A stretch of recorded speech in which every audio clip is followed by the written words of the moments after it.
Hello, so in this tutorial we're going to be looking at creating our own soft selection tool based on the volume select tool that already exists in 3ds Max.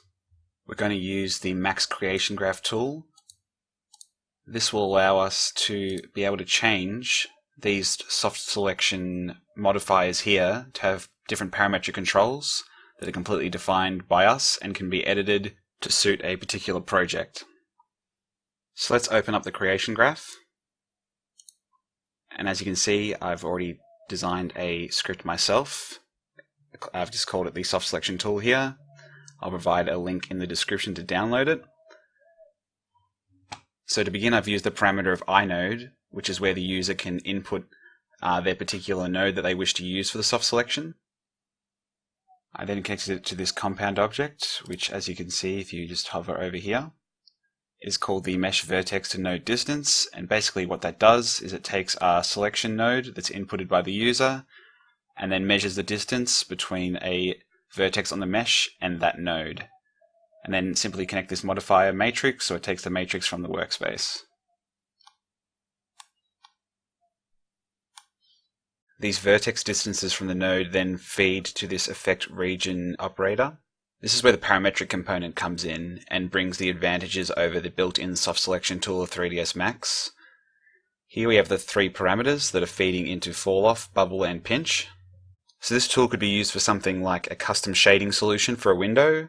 So instead of just saying fall off, this could actually directly relate to the window length, let's say.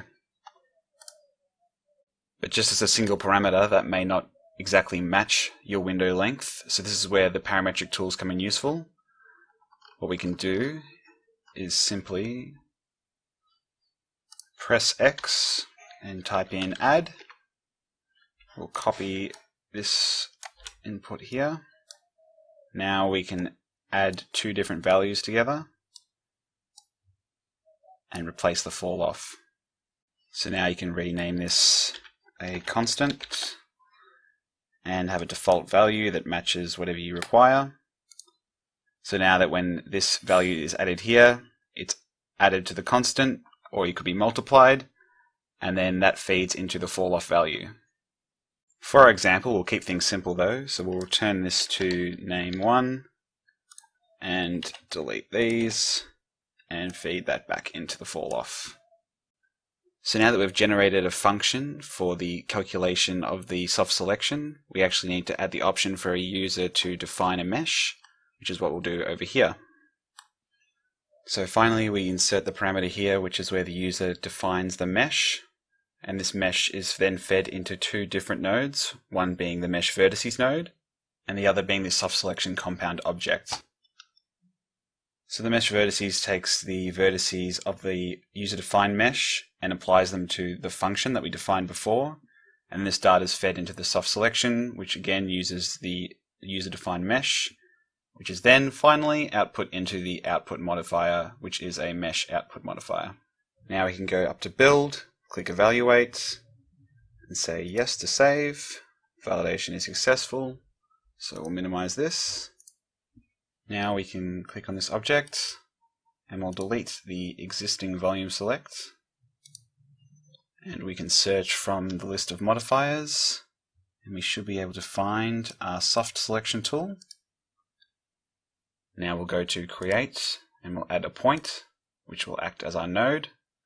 Put it in the center here. Now we can select the plane, go back to the modifier, and we'll see under our selection tool, we can click a selection node, choose that node there, increase the fall off and the other parameters, increase them a bit more, and you'll start to see the soft selection effect begins to work. So by using the creation graph to customize these options, you can start to see that there becomes a lot of opportunities to create your own unique tools for your own specific purposes.